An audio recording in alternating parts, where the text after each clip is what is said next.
IBomma Ravi police custody విచారణ కొనసాగుతోంది. కాసేపట్లో ఐబొమ్మ రవి పోలీస్ కస్టడీ విచారణ ముగియనుంది. రవి నుంచి కీలక సమాచారం రాబడుతున్నారు పోలీసులు. రవి వెబ్సైట్స్, నెట్వర్క్, ఐపీ అడ్రస్లపై ఆరా తీస్తున్నారు. బ్యాంకు లావాదేవీలపై రవిని ప్రశ్నించిన పోలీసులు అతని స్నేహితులు, చెల్లెలు చంద్రిక వ్యవహారంపైన ఆరా తీశారు. రవి స్నేహితుడు నిఖిల్ కు భారీగా నగదు బదిలీలు జరిగినట్లుగా పోలీసులు గుర్తించారు. క్రిప్టో ద్వారా నగదు బదిలీ చేసుకున్నట్లుగా తేల్చారు. బెట్టింగ్ యాప్ల ద్వారా భారీగా డబ్బు సంపాదించినట్లుగా పోలీసులు గుర్తించారు. అయితే ఇవన్నీ తానే చేశానని ఐబొమ్మ రవి ఒప్పుకున్నారు. తన వెనుక ఎవరూ లేరని రవి సమాధానం చెప్పారు. కస్టడీ ముగిసిన తర్వాత కాసేపట్లో నాంపల్లి కోర్టుకు తరలిస్తారు. ఐబొమ్మ రవి పోలీస్ కస్టడీ విచారణ కొనసాగుతోంది. ఇదే అంశానికి సంబంధించి పూర్తి డీటెయిల్స్ అందించడానికి మా ప్రతినిధి అమర్ లైవ్ లో జాయిన్ అవుతున్నారు. అమర్,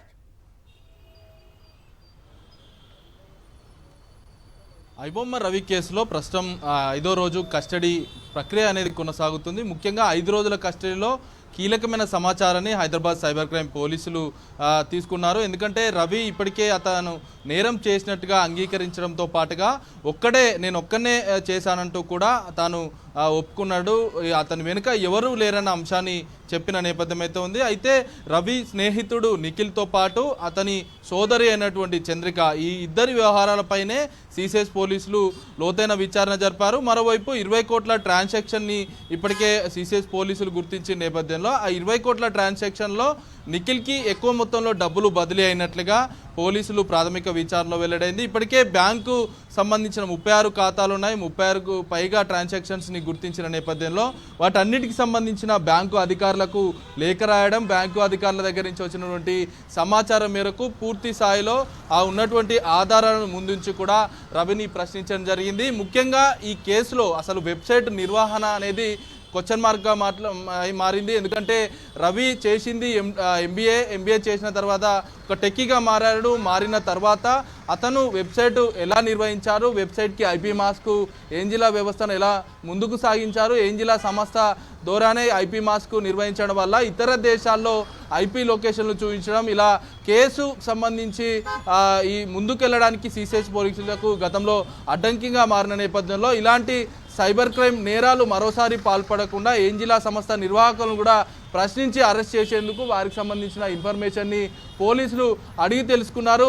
ఈ అన్ని ప్రశ్నలకు కూడా రవి స్పందించినట్లుగా తెలిసింది. ప్రతి ప్రశ్నకు నేను ఒక్కడినే చేశానంటూ కూడా చెప్పడం జరిగింది. అయితే ఈ కేసులో ముఖ్యంగా చూసుకుంటే ఇటు రవి స్నేహితుడైనటువంటి నిఖిల్తో పాటు చంద్రిక ఇద్దరి పాత్రపైనే కీలకంగా నిర్వహించారు. ఈ టెక్నికల్ ఆపరేషన్స్ కావచ్చు, data hiding, server access, VPN, IP మాస్కింగ్తో పాటు ఇలా చాలా అంశాలపై పోలీసులు దృష్టి సారించారు. వాటిపైనే ఆరా తీశారు.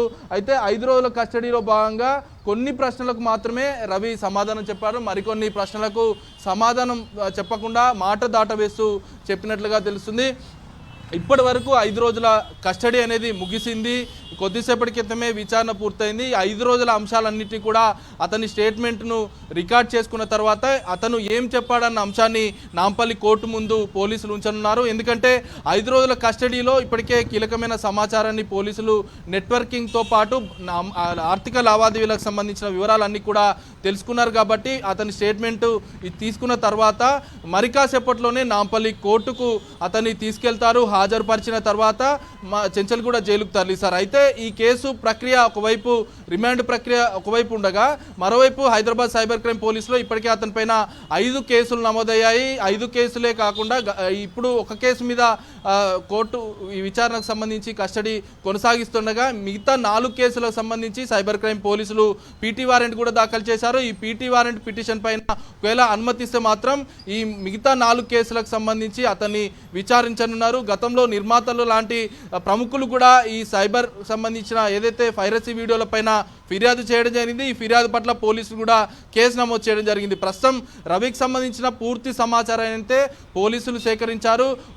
బయటికి సమాచారం లీక్ కాకుండా గోప్యంగా ఉంచుతూ సైబర్ క్రైమ్ పోలీసులు ప్రత్యేక గదిలో రవిని విచారించిన పరిస్థితి అయితే ఉంది. ఆల్మోస్ట్ అతని విచారణ 5 రోజుల విచారణ మొత్తం పూర్తయింది. మరి కాసేపట్లోనే నాంపల్లి కోర్టుకు తరలిస్తారు. మొదట ఉస్మానియా ఆసుపత్రికి పంపిస్తారు. అక్కడ వైద్య పరీక్షలు పూర్తయిన తర్వాత అతని నాంపల్లి కోర్టులో హాజరుపరుస్తారు.